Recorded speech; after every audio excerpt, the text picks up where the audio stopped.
구불거리는 장발의 한 프랑스인 남학생이 한국인 학생을 바라보며 말했습니다. 한국처럼 미개한 나라는 오직 프랑스와 서구 열강의 지배 아래에서만 이 정도의 성장을 이루었을 뿐 자립적인 힘으로는 아무것도 이루지 못하지 않았느냐? 그의 질문에 교수는 고개를 끄덕이며 무거운 목소리로 대답을 시작했습니다. 순식간에 강의실의 분위기는 싸늘해졌습니다. 한국인 학생은 왜 프랑스까지 가서 이런 수모를 당해야 했던 걸까요? 그리고 이 한국인 학생은 이 불편한 위기를 어떻게 극복하고 프랑스인 남학생의 코를 납작하게 만들었을까요? 안녕하세요. 저는 파리의 소르본 대학교에서 경제학을 전공하고 있는 장피에르입니다. 오늘은 제가 한국에 대해 가졌던 생각과 그로 인해 겪었던 일들에 대해 이야기해 보려고 합니다.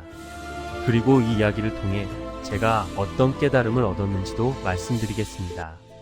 저는 그 유명한 낭만의 도시 파리에서 태어나고 자랐습니다. 부모님은 항상 프랑스가 세계에서 가장 위대한 나라라고 가르치셨고 저도 그 말씀을 철저히 믿고 자랐습니다. 프랑스는 예술, 문화, 경제 모든 면에서 최고였고 다른 나라들은 그저 프랑스를 따라올 수 없는 후발주자에 불과하다고 생각했습니다. 이것은 확실한 사실이었습니다. 실제로 전 세계의 많은 사람들이 평생 동안 꼭 한번 가보고 싶은 도시로 파리를 꼽고 심지어는 파리 증후군이라는 것도 있을 정도니까요. 프랑스와 파리는 세계적으로 가장 아름다우면서도 모든 사람들이 선망하는 나라와 도시라는 생각은 언제나 제 머릿속에 자랑스럽게 자리하고 있었습니다. 미국이 세계에서 가장 강한 나라라고는 하지만 사실 강한 나라가 중요하다고는 생각하지 않았습니다. 얼마나 아름답고 얼마나 소양이 있으며 예술에 얼마나 기여했는가가 정말 중요한 것이라고 생각했습니다. 경제적인 부분도 중요하지만 프랑스는 경제적으로도 강대국이었기에 그 어떤 나라보다도 대단한 나라였죠. 하지만 프랑스 역시 강대국이기 때문에 아시아 국가들은 더욱 하찮게 여겨졌습니다. 아시아라는 이름 자체가 너무 나약하게 느껴졌습니다. 서양 사람들이야말로 진정한 인류이며 아시아 사람들은 그저 지구의 아랫부분을 채우는 인종이라고 생각했습니다. 그들이 빠르게 성장하고 있다는 소식을 들었지만 그것은 서구 국가들이 놓은 길을 따르는 것에 불과하다고 생각했습니다. 아시아 국가들이 자신의 것을 만들기 어려워 서구의 문화를 모방하고 있다는 생각을 가지고 있었고 독창성을 발휘하는 것은 불가능하다고 여겼습니다. 특히 한국에 대해서는 무시하는 태도를 가지고 있었습니다. 한국이라는 나라 이름조차도 성장하면서 뒤늦게 알았으니 그런 이름도 잘 모를 나라가 어디서 무엇을 하고 있는지 관심이 없었습니다. 심지어 한국이 아무리 빠르게 성장하고 있어도 결국 프랑스의 기술을 모방하는 수준에 불과하다고 생각했습니다. 대학교에 입학한 후에도 이런 생각은 변하지 않았습니다. 국제경제학을 전공하면서도 저는 항상 서구 중심의 경제 질서가 전 세계를 지배하고 있다고 굳게 믿었습니다. 아시아의 경제 성장을 다룰 때면 그 성장이 서구의 영향을 받은 것이라고 단정지었습니다.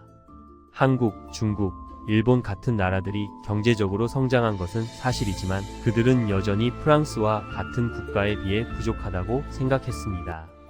한국인, 중국인, 일본인 중 위인도 별로 없다고 생각했습니다. 제가 아는 위인들은 모두 서양인이었으니까요. 그러던 중 제 세계가 흔들리는 일이 일어났습니다. 학교에서 예쁜 미국인 여학생 사라에게 관심을 가지게 되었던 것입니다. 그녀는 밝고 친절한 성격으로 모든 사람에게 호감을 주는 사람이었습니다. 짧은 금발 머리와 사랑스러운 눈을 가진 사라에게 저는 순식간에 빠져들었습니다. 그녀는 말투조차도 너무 귀엽고 다정한 사람이었습니다. 하늘이 미국인 천사를 내게 짝지어 주신 것일까? 아니면 미국인 천사가 프랑스의 아름답고 낭만적인 남자를 기다려왔을지도 모른다고 생각했지만 사실 그녀와 제 사이에는 별다른 관계가 이루어지지 않았습니다. 전 그저 다가갈 기회만 노리고 있었습니다. 그러던 중 한 사건이 제 질투심을 자극했습니다. 학교에서 한국인 교환학생들을 만나는 자리가 있었고 그들 중 한 명인 이호준이라는 학생이 있었습니다. 호준은 키가 크고 깔끔한 인상을 주는 얼굴에 매력적인 미소를 지닌 사람이었습니다. 그의 자신감 넘치는 태도는 많은 사람들의 시선을 끌었고 사라 역시 그중 한 명이었습니다. 그때부터 저는 한국에 대해 더욱 큰 적대감을 갖게 되었습니다. 어느 날 사라가 호준에게 먼저 다가가 과제를 같이 하자고 제안하며 한국에 대해 물어보기 시작했습니다. 그 당시 과제는 각 나라의 경제 발전 수준을 파악하고 이에 대한 에세이를 쓰는 것이었습니다. 서로 다른 배경을 가진 국가의 학생들이 서로에게 피드백을 주는 것이 유리했지만 왜 하필 프랑스인인 제가 아닌 한국인 호준이었을까요? 저는 사라가 원망스러웠습니다. 호준은 사라에게 한국의 경제 발전과 기술 혁신에 대해 열정적으로 설명하기 시작했습니다. 그는 한국이 얼마나 빠르게 성장했는지, 그리고 그들이 세계 경제에서 어떤 위치를 차지하고 있는지를 자랑스럽게 이야기했습니다. 사라는 그의 말을 듣고 감탄하며 큰 호감을 보이는 것 같았습니다. 저는 그 장면을 지켜보며 가슴속 깊은 곳에서 질투심이 피어오르는 것을 느꼈습니다. 사라를 꼬시려고 한다는 괘씸한 마음이 들었습니다.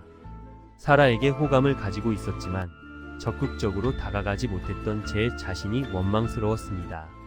너무 많은 경쟁자가 있었기 때문이었습니다. 그러나 사라가 호준에게 관심을 갖다니 분명 그 사람은 속이 텅 빈 껍데기 같은 남자일 것이라는 확신이 들었습니다.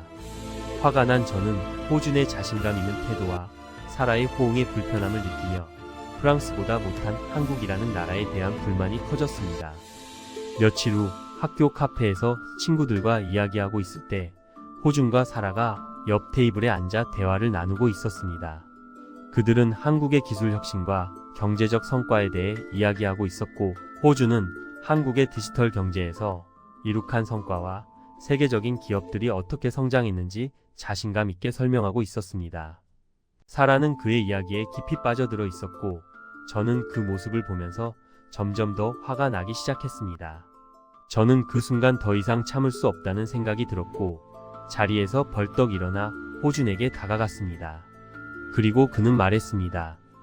한국이 뭐가 그렇게 대단하다고 생각하느냐고. 결국 너희가 자랑하는 모든 기술과 경제 성과는 프랑스에서 비롯된 것들이 아니냐? 프랑스가 없었다면 한국이 지금처럼 성장할 수 있었겠느냐? 제 예상과 달리 호주는 당황하지 않고 차분하게 한국이 이룩한 성과 중에는 프랑스를 모방한 것이 없으며 우리는 한국만의 방식으로 혁신을 이루어 왔다는 설명을 했습니다. 저는 그의 차분한 반응에 더욱 화가 나서 목소리를 높였습니다. 한국은 결국 아시아의 작은 나라에 불과하고 아무리 자랑해봤자 서구를 따라잡을 수는 없을 것이라고. 그날 저는 호준과 격렬한 말다툼을 벌였습니다. 아니, 사실은 격렬하게 덤벼드는 저와 차분한 호준 사이의 끝없는 말꼬리 잡기가 이어지는 상황이었습니다. 우리 사이의 대화는 점점 더 격해졌고 주위에 있던 다른 학생들이 우리를 지켜보며 웅성거렸습니다. 그러나 저는 멈추지 않았습니다. 호준은 계속해서 침착하게 자신의 입장을 설명하려 했지만 저는 그의 말을 끊으며 무시했습니다. 그런데 이상하게도 계속 말이 막혔습니다. 사라가 지켜보고 있는데 이대로 질 수는 없다는 생각에 급해져 자꾸만 말실수를 했고, 결국 저는 더 이상 할 말이 없자 도망치듯 자리를 떠나버렸습니다. 그날 밤 저는 침대에 누워 낮에 있었던 일을 되짚어 보았습니다. 호준의 자신감 있는 태도와 사라의 반응이 떠올라 마음이 복잡했습니다. 제가 생각했던 것들이 모두 반박당했다는 사실이 분했지만 이상하게도 호준이 이야기했던 한국의 성과에 대한 생각이 머릿속을 떠나지 않았습니다. 한국이 정말 그렇게 대단한 나라일까? 혹시 내가 잘못된 생각을 가지고 있었던 건 아닐까? 처음으로 저는 자신이 가지고 있던 생각이 틀렸을지도 모른다는 생각을 하게 되었습니다. 호준의 태도가 너무나 단호했기 때문입니다. 하지만 여전히 한국이라는 나라에 대한 의문이 남아 있었습니다. 솔직히 말하면 저는 그 의문을 풀어내기보다는 오히려 호준을 무너뜨릴 방법을 찾고자 했습니다. 한국이 얼마나 부족한 나라인지를 증명해서 그 자만심을 꺾어주겠다는 생각으로 한국에 대해 알아보기 시작했습니다. 처음에는 단순한 호기심이었지만 알면 알수록 점점 더 깊이 빠져들게 되었습니다. 한국의 역사와 경제 발전에 대해 구글링을 하면서 저는 한국이 전쟁의 폐허가 된 이후로도 얼마나 빠르게 회복하고 성장했는지에 대한 많은 정보들을 접하게 되었습니다. 불과 몇십 년 만에 세계적인 경제 강국으로 성장했다는 사실을 알게 되었습니다. 이는 저에게 상당한 충격이었습니다. 한국이 그렇게 빠르게 발전했다니 전혀 예상하지 못한 사실이었죠. 하지만 저는 여전히 한국이 프랑스와 같은 수준일 리 없다고 생각했습니다.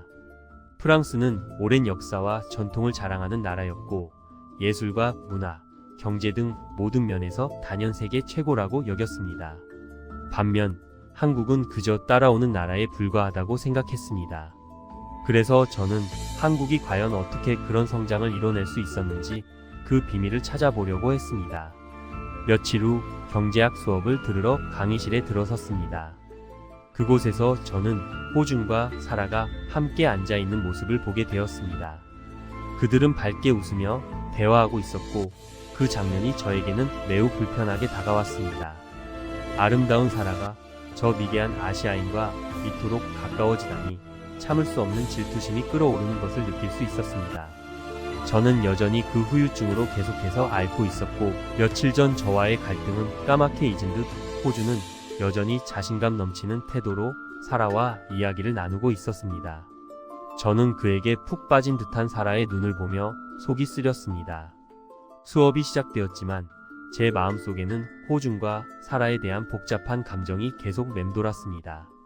그래서 수업 도중 참지 못하고 교수님께 질문을 던졌습니다.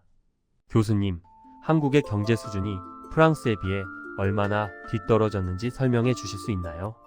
그 질문을 통해 저는 한국이 프랑스와 비교할 수 없을 정도로 부족한 나라라는 사실을 확인받고 싶었습니다.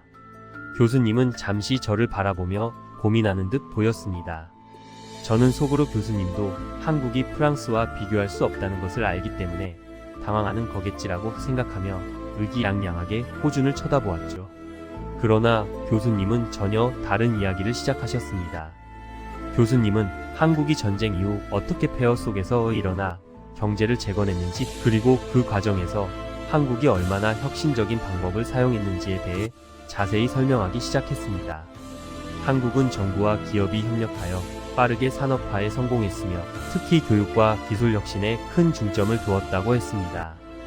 이를 통해 한국은 단순한 제조업 중심의 경제에서 벗어나 고부 가가치 산업으로 전환할 수 있었던 것이죠. 저는 교수님의 설명에 점점 더 놀라지 않을 수 없었습니다. 특히 한국의 디지털 경제와 기술 혁신이 전 세계적으로 얼마나 주목받고 있는지 삼성, 현대, LG와 같은 글로벌 기업들이 세계 시장에서 선도적인 역할을 하고 있다는 사실을 듣고는 말문이 막혔습니다. 더 나아가 교수님은 한국이 앞으로도 지속적인 성장을 통해 더욱 강력한 경제 대국으로 발전할 가능성이 크다고 말씀하셨습니다. 그 순간 저는 이전까지 제가 믿어왔던 모든 것이 흔들리는 것을 느꼈습니다.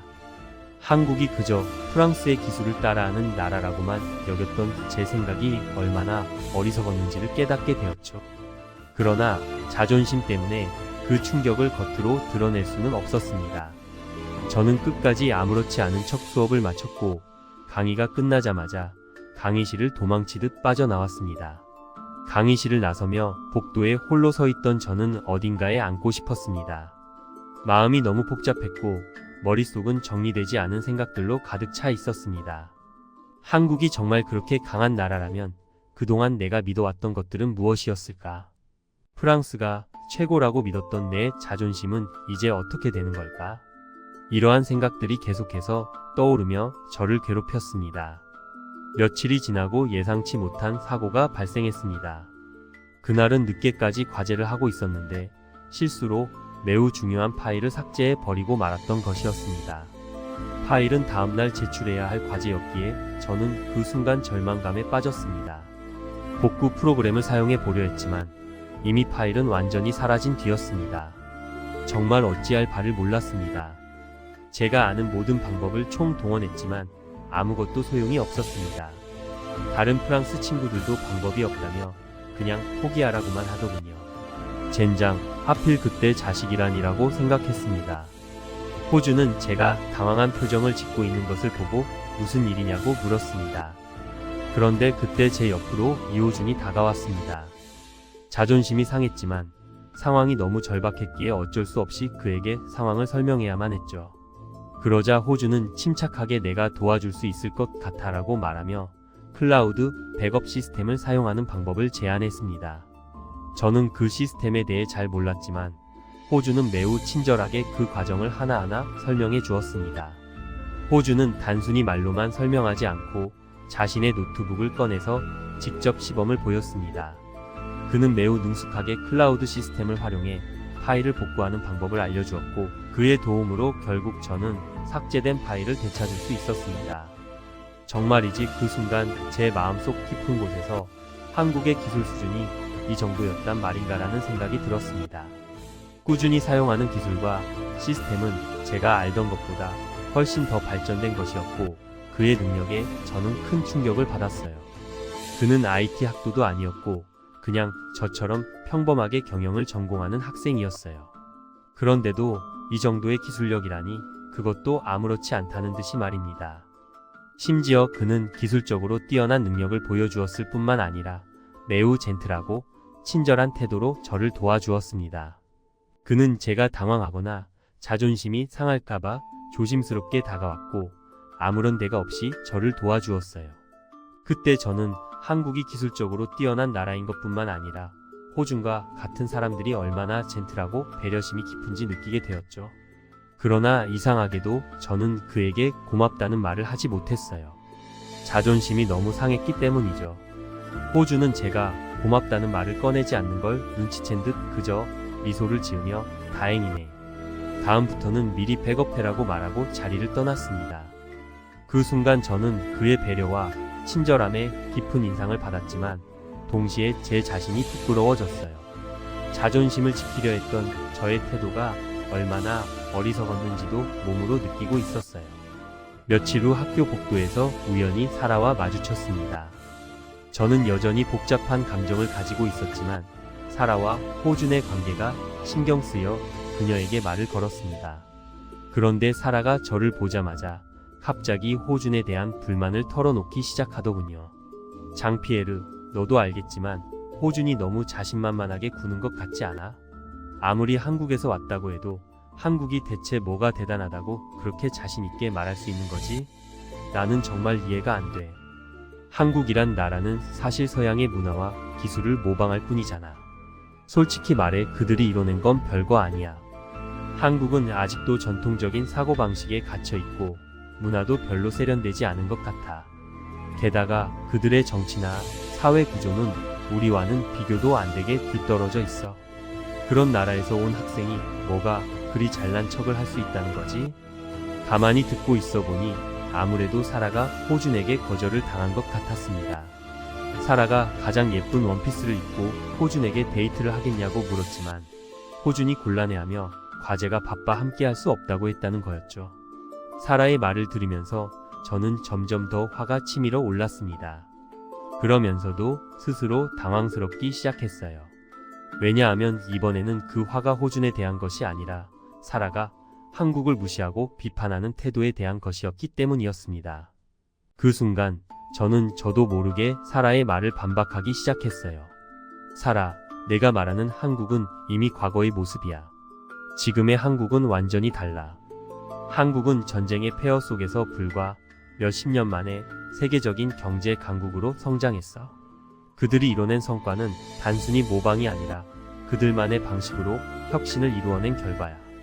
특히 그들의 디지털 경제와 기술 발전은 전 세계에서 인정받고 있어. 삼성, 현대, LG 같은 글로벌 기업들은 이제 세계 경제를 선도하고 있다고. 그리고 한국은 전통적인 가치와 현대적인 사고방식을 조화롭게 융합시키면서 독자적인 길을 개척해왔어. 그들은 단지 서구를 모방하는 것이 아니라 그들만의 독창적인 문화를 만들어내고 있어. 사라는 제 말을 듣고 잠시 멈칫했습니다. 그녀는 제가 이렇게까지 한국을 옹호할 줄은 전혀 예상하지 못한 듯 보였습니다. 그리고 솔직히 저도 제가 이렇게 한국을 변호할 줄 몰랐습니다. 그러나 그 순간 저는 한국에 대한 저의 생각이 완전히 달라졌음을 깨달았어요. 한국은 더 이상 저에게 하찮은 나라가 아니었죠. 오히려 존경할 만한 나라였고 제가 배울 점이 많은 국가였습니다.